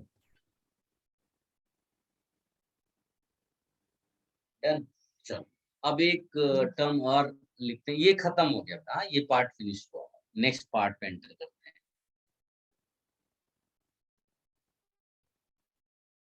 Reaction mechanism ऐसा करके हेडिंग डाल, ऑल्दो बाद में इस नाम का चैप्टर भी पढ़ेंगे। अभी आप किसी भी अपने, अगर कोई आपसे सिबलिंग आपका जिसने प्रिपरेशन किया हो जेईई की, या कोई सीनियर हो, इवन टीचर से बात करते हैं, जब आप ऐसा पूछोगे ना उनसे कि इतनी ज्यादा ऑर्गेनिक रिएक्शंस कैसे करेंगे, डिफिकल्ट होता है वगैरह वगैरह, तो वो कहेंगे कि ऐसा करना कि मैकेनिज्म सबकी पढ़ लेना अच्छे ढंग से, और जब मैकेनिज्म पढ़ोगे तो सब अपने आप समझ में आ जाएगा।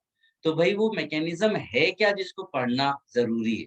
तो now we are going to talk about this.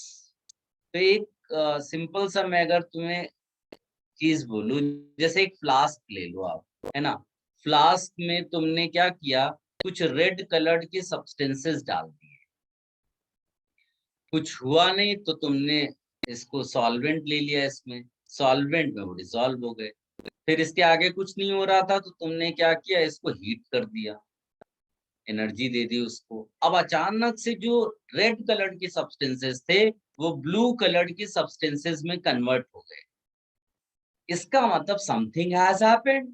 हमारी रिएक्शन के पॉइंट ऑफ व्यू से हम इसको क्या बोलेंगे, ये हमारे लिए रेड कलर की सब्सटेंसेस क्या है, रिएक्टेंट्स, और ब्लू कलर की सब्सटेंसेस क्या है, प्रोडक्ट्स। यानी एक रिएक्शन हो गई। हाउ, जैसे ही तुमने बोला हाउ, तो ऑफ कोर्स देखना चाहोगे कि यहाँ क्या हुआ. Is it possible for us to see at molecular level how bonds are broken? Answer है No. No, we can not see. Molecules बहुत छोटे होते हैं. यानी कि अगर तुम यही चीज किसी 10 लोगों के सामने कर दो तो it is nothing but an act of magic,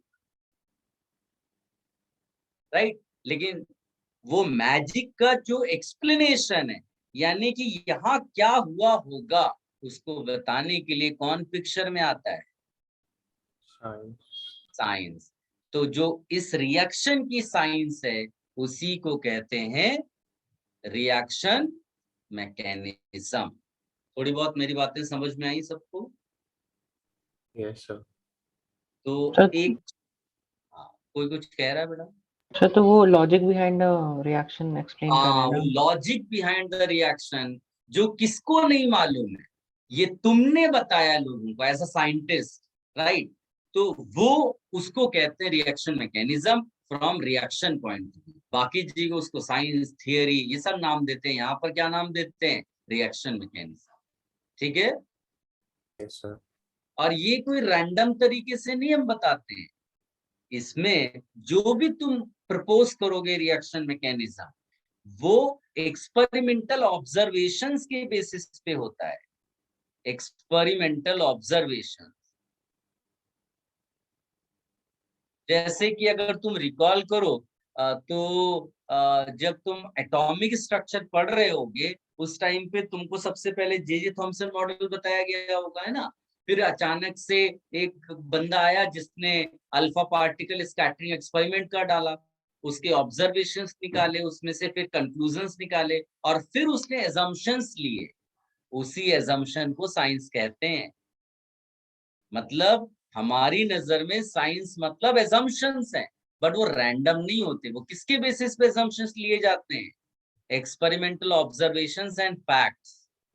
is my point clear to everyone? Yes sir. तो यहाँ पर भी एक्सपेरिमेंटल ऑब्जर्वेशंस हैं. क्या क्या ऑब्जर्वेशंस है तुम्हारे पास? तुमको पूरी की पूरी नॉलेज है, फुल नॉलेज अबाउट रिएक्टेंट्स. वो कलर उनका क्या है, उनका कॉम्पोजिशन क्या है, कितने कार्बन हाइड्रोजन, सब तुम्हें मालूम है रिएक्टेंट्स के बारे में. फिर तुम्हें किसके बारे में मालूम है? प्रोडक्ट्स के बारे में पूरी इंफॉर्मेशन है. तो ये सब तुम्हारे लिए फैक्ट्स हैं, ऑब्जर्वेशंस हैं फॉर रिएक्शन. फिर तुम्हें किसके बारे में मालूम है? तुम्हें सॉल्वेंट के बारे में मालूम है. फिर तुम्हें क्या मालूम है? तुम्हें टेम्परेचर, प्रेशर, इन सब की नॉलेज है. और तुम्हें क्या नॉलेज है? कैटलिस्ट अगर कोई लिया है तो उसकी नॉलेज है. ये सारी इंफॉर्मेशंस तुम्हारे पास हैं जिसके बेसिस पे तुम लोगों को बताओगे, दुनिया वालों को बताओगे कि it is not reactant getting converted into product directly. reactant पहले किसी चीज में कन्वर्ट हुआ जिसको तुम इंटरमीडिएट बोल दो, फिर इंटरमीडिएट किसी दूसरे इंटरमीडिएट में कन्वर्ट हुआ, फिर इंटरमीडिएट दूसरा वाला फाइनल प्रोडक्ट में कन्वर्ट हुआ. तुम जनता को ये बता रहे हो जिसको कहते हैं स्टेप्स या फिर पाथवे. लेकिन जनता क्या देख रही है? पब्लिक ने केवल कितनी चीज देखी? Are giving P. क्या तुम डिफरेंस समझ पा रहे हो? ये पब्लिक देख रही है और ये एक साइंटिस्ट एक्सप्लेन कर रहा है. उसने थियरी, साइंस बताई जिसको यहाँ रिएक्शंस में हम नाम दे रहे हैं रिएक्शन मैकेनिज्म. थोड़ा बहुत समझ में आया क्या बेटा किसी को?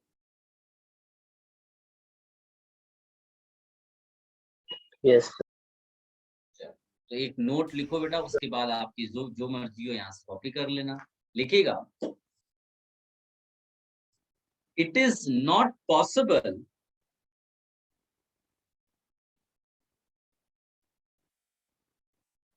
सर it ये is, जो आपने लिखा है ये तो कॉपी नहीं करना ना. ये उसके बाद कॉपी करना अगर तुम्हारी जो मर्जी हो. ऐसा कुछ जो तुमको लगे कि मेरे को जरूरत है वो कॉपी करना, वरना ठीक स्किप है. कर देना. ठीक है, ठीक है सर. चलो लिखो इसमें. it is not possible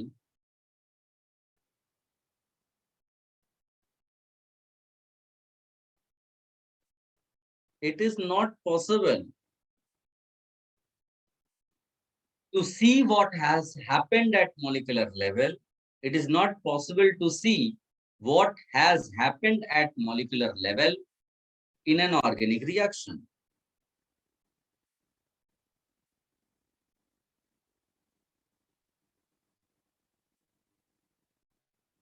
in an organic reaction.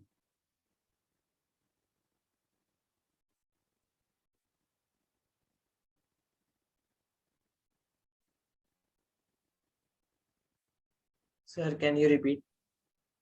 कोई रिपीट कर दो यार.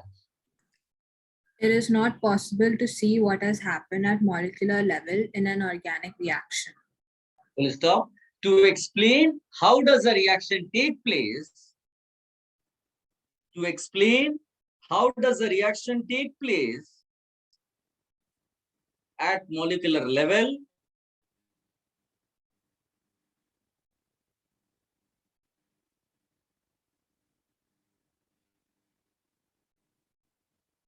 at molecular level,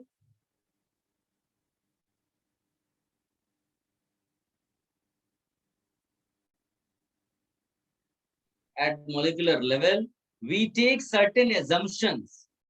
We take certain assumptions based on experimental observations and facts.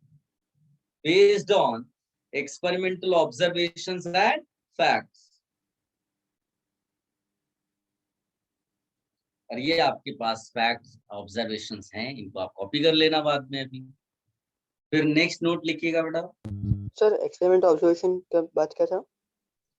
Facts, facts, FACTS, So facts. can you repeat? कोई repeat कर दो यार. I'll It is repeat not. after organic reaction. To explain how does the reaction takes place at a molecular level, we take certain assumptions based on experimental observations / facts. Sir उसके बाद में क्या बोला लिखना है हमें? नेक्स्ट नोट लिखना है. ओके. ऑब्जर्वेशंस वगैरह सामने जो मैंने लिखे हैं पॉइंट्स, वो कॉपी कर लेना बाद में. लिखिएगा. A reaction mechanism is a theoretical way. A reaction mechanism is a theoretical way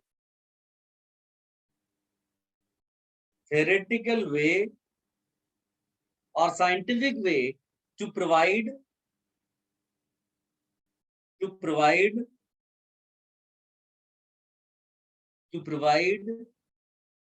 steps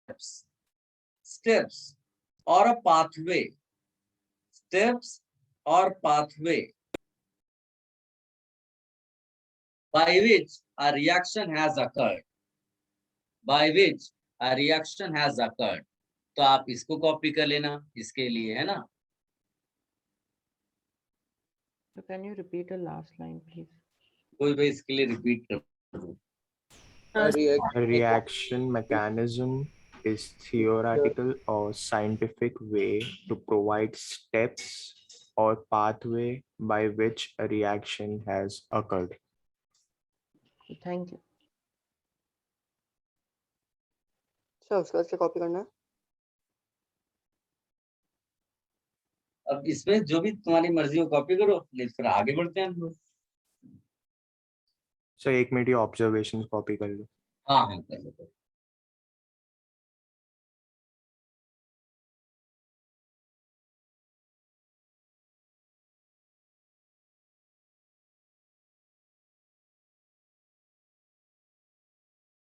sir क्या कॉपी करना? जो तुम्हारी मर्जी होगा.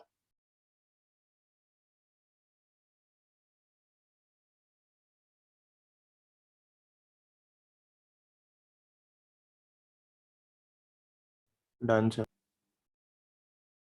Should I remove this page? Sir, please wait for Wait, sir.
So please change.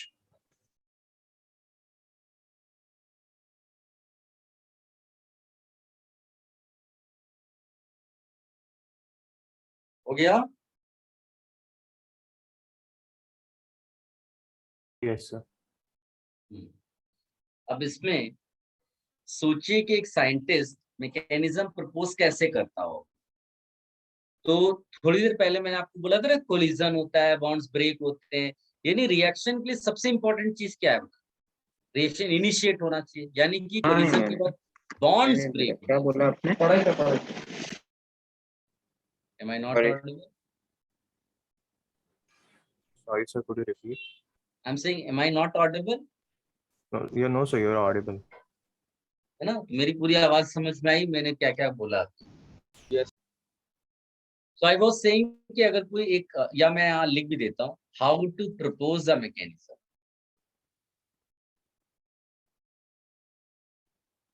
अगर आप एक scientist होते, देखिए रट्टाफिकेशन मैं नहीं चाहता कि आप करके बैठ, आप ऑर्गेनिक केमिस्ट्री को ऐसे पढ़ें कि आपको अपने आप फ्लो में चीजें आनी चाहिए। रटने के लिए तो कोई भी रिएक्शन रट के चला जाएगा, बट फिर उससे क्वेश्चन सॉल्व होंगे जरूरी नहीं है, वो बोर्ड एग्जाम तो है नहीं। ठीक है, अब आप देखो मैकेनिज्म के लिए सबसे पहले तो आप सबस्ट्रेट देखोगे। अच्छा ये बताइए, सबस्ट्रेट मैंने क्या बोला था, ऑर्गेनिक या इनऑर्गेनिक? Organic. ऑर्गेनिक। तो कोवेलेंट बॉन्ड्स होंगे कि आयनिक बॉन्ड्स होंगे? Covalent. Covalent. कोवेलेंट। तो मैंने क्या किया, यहाँ पर कोवेलेंट बॉन्ड दिखा दिया। ठीक, अब होता क्या है, जो रिएजेंट आता है ना पिक्चर में, वो रिएजेंट कैसा होता है? तो हम बोलते हैं रिएजेंट जो है वो या तो इलेक्ट्रॉन सीकर होता है या फिर इलेक्ट्रॉन डोनर। भाई किसी को कुछ चाहिए तब वो आएगा, या किसी को कुछ देना हो तब वो आएगा।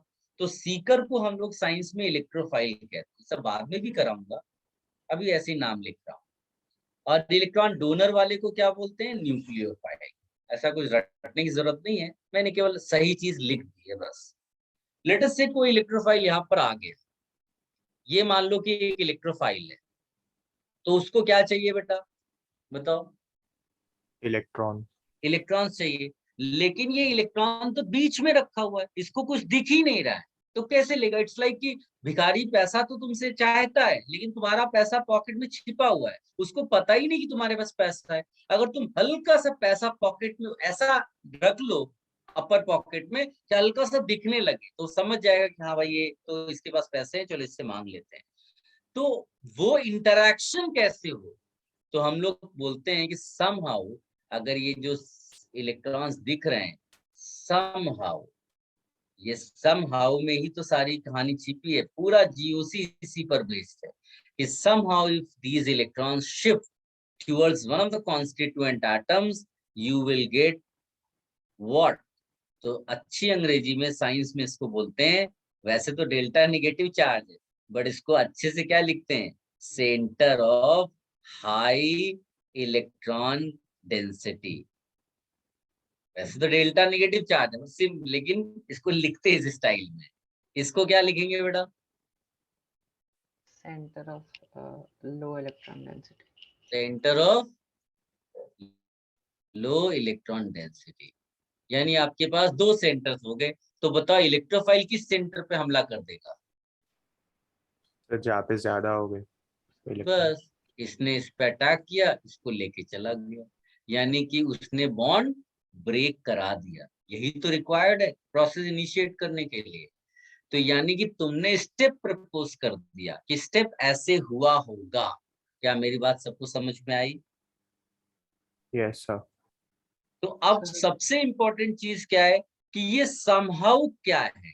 तो हम लोग आगे वही लिखेंगे हेडिंग। क्या हेडिंग है कि फैक्टर्स रिस्पॉन्सिबल, क्योंकि अगर ये नहीं आया तो फिर रिएक्शन इनिशिएट ही नहीं होगी।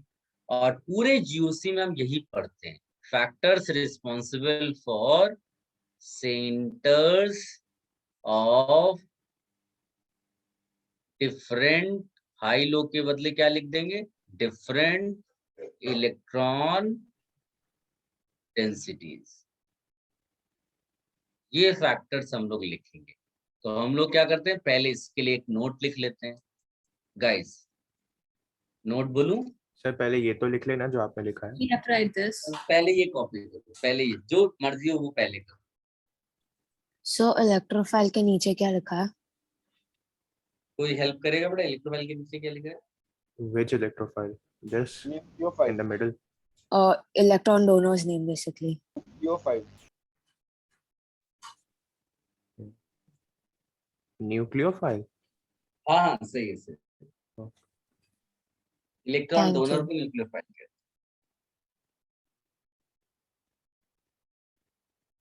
So electrophile is basically like a cation, no? कोई इसकी मदद करो. Sir, I didn't understand this. मैंने कोई खास चीज समझाई नहीं है बेटा. मैं कि मेरा पर्पस केवल ये था कि जो बच्चे रटना पसंद नहीं करते उनको मैंने ये समझाया है. बाकी लोग टेंशन नहीं ले. जितना ये पेज में मैंने चीज बताई है उसकी कोई जरूरत नहीं है. कभी कहीं कुछ आएगा ही नहीं. ठीक है, ये केवल तुम्हारा ब्रेन ग्रो कराने के लिए मैंने किया है कि आपको रट्टाफिकेशन के बदले आपका वो जो थॉट प्रोसेस थिंकिंग वाला है वो निकल कर बाहर आए. तो मैं अभी नोट लिखाऊंगा, अगर समझ में आ जाता है तो ठीक, otherwise you can ignore this part. Next page में जो फैक्टर्स लिखे हैं वो डायरेक्टली पढ़ने हैं. बहुत सारी बुक्स है जिनमें वहीं से शुरू करते हैं. अभी तक जितना मैंने लिखा है वहां कुछ कराते ही नहीं है वो. सिर्फ वो सीधे सीधे फैक्टर्स पढ़ाते हैं. और फैक्टर्स वर्ड नहीं बोलेंगे, वो पॉइंट बोलेंगे जो मैं अभी बताऊंगा उसमें 1 2 3.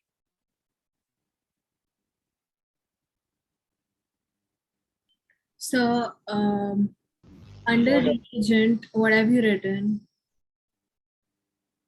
Mostly reagent, mostly electron Sikar, electron donor. मैं अभी लिखाऊंगा बेटा. मैं तो कह रहा था पहले नोट लिख लो. Sir, done, sir. Note.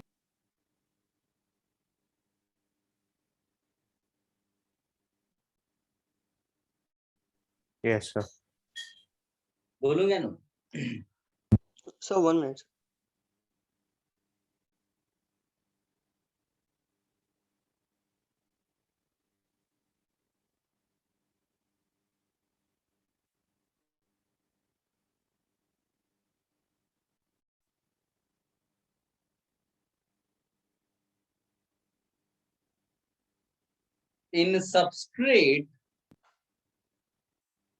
in substrate we have covalent bonds. In substrate we have covalent bonds where electrons are shared between atoms. Where electrons are shared between atoms. Full stop. Somehow,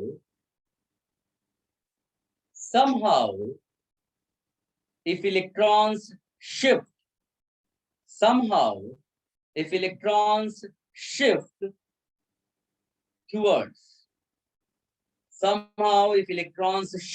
towards one of the constituent atoms,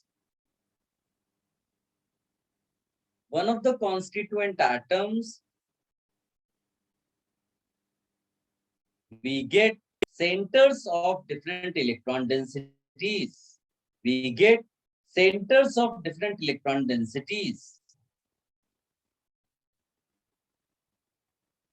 Full stop. In most of the cases, sir centre square में क्या था? मैं पूरा बोल दूं फिर कोई तुमको पिक्चर भेज देगा. In most of the cases, reagents are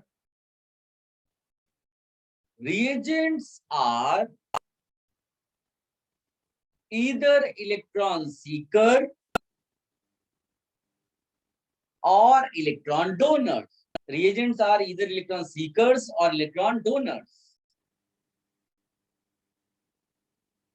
So due to presence of centers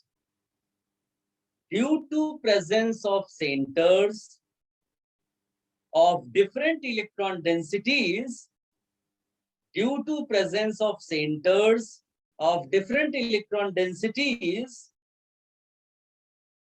on substrate,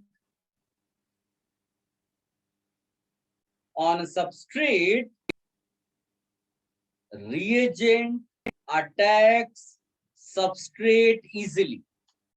Reagent attacks substrate easily.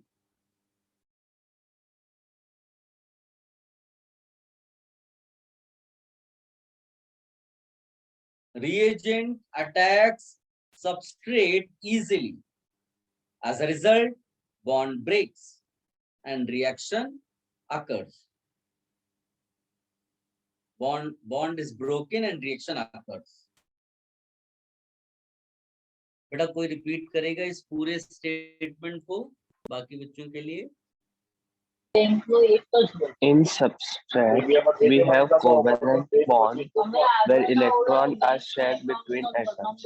Somehow, if electrons shift over on at centers of different electron densities. Bro, wait, I'll do it.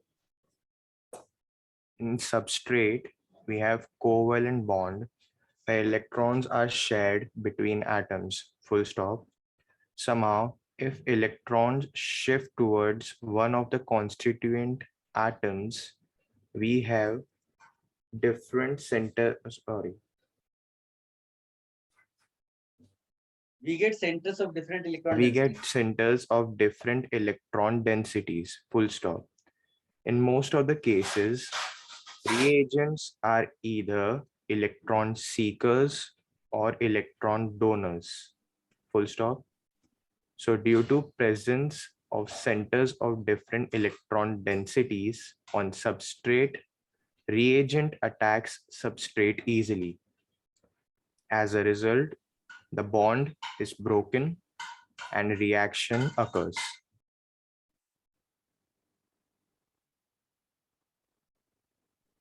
Sir next slide बताइए ना.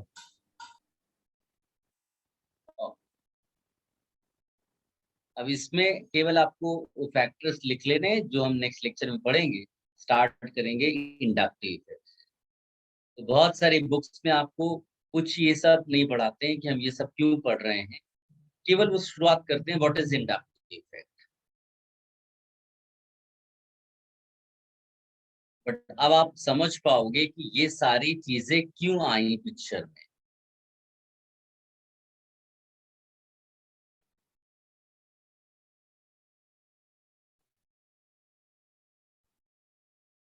Hyper conjugation इसको बोलते हैं.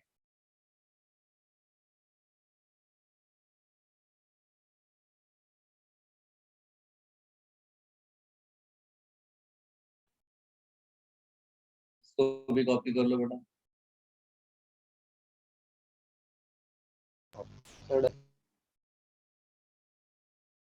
Sir एक doubt है.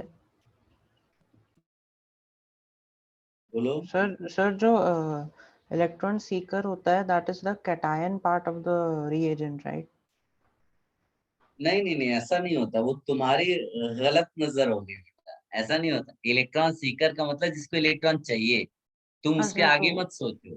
Positive part लगा रहा था उसके ऊपर इसलिए. अरे भाई ऐसा थोड़ी ना मान के चलते हो जिसके हाथ में कटोरा होगा केवल उसको पैसे की रिक्वायरमेंट होगी.